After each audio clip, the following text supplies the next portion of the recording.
சிறப்பு அழைப்பாளர்களாக வரவேற்கக்கூடிய புதுச்சேரி மாநிலத்துடைய மாநில தலைவர் அவர்களே, முன்னாள் முதலமைச்சர் அறிவு ஐயா அவர்களே மற்றும் ஏனைய மாவட்ட தலைவர்கள் அவர்களுக்கும் எனது சிறந்தார்ந்த வணக்கத்தை தெரிவித்துக் கொள்கிறேன்.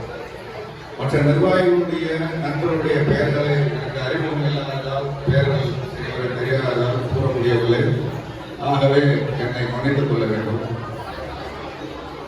இந்த அருமையான மாலை பொழுதிலே ஒரு சிறப்பான ஒரு மகளிருக்கான ஒரு நிகழ்ச்சி, ஈஸ்வரம் அடையாள அட்டையை வழங்குகின்ற நிகழ்ச்சியை மிக பிரமாண்டமாக செய்திருக்கக்கூடிய அருமை தம்பி சிலம்பரசன் அவர்கள் தன்னுடைய செயல்பாட்டின் துவக்கத்தை இங்கே நிரூபித்து காட்டியிருக்கிறார் என்று தோன்றுகிறது. ஒரு காலத்திலே இந்த மகளிருடைய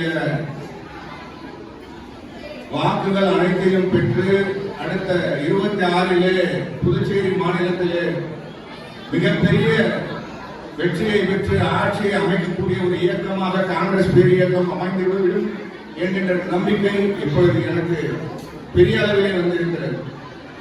இழந்த இந்த அதிகாரத்தை நாம் என்று மீட்கப் போகின்றோம் என்கின்ற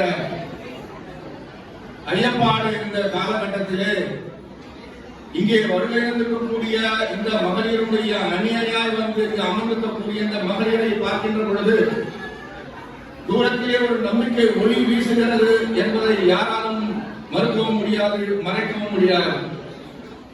இங்கே தற்சமயம் அமைந்திருக்கக்கூடிய மக்களுக்கு எதிரான, தொழிலாளர்களுக்கு எதிரான இந்த ஆட்சி அகற்றப்பட வேண்டும் என்பதை இந்த இங்கே கூடியிருக்கக்கூடிய பெண்களின் ஒரே குரலாக இருக்கும் என்பதை தெரிகிறது. மத்தியில ஆளுகின்ற இந்த பாரதிய ஜனதா கட்சியுடைய 6வது விரலாக விளங்கக்கூடிய அருமை பெரியவர் ரங்கசாமி அவருடைய ஆட்சி இங்கிருந்து அகற்றப்பட வேண்டும். இந்த மண்ணில மிகப்பெரிய ஒரு செல்வாக்கான ஆட்சியை அமைந்திருந்த காங்கிரஸ் பேரியக்கத்தின் ஆட்சி துரோகத்தின் பேரால் அகற்றப்பட்ட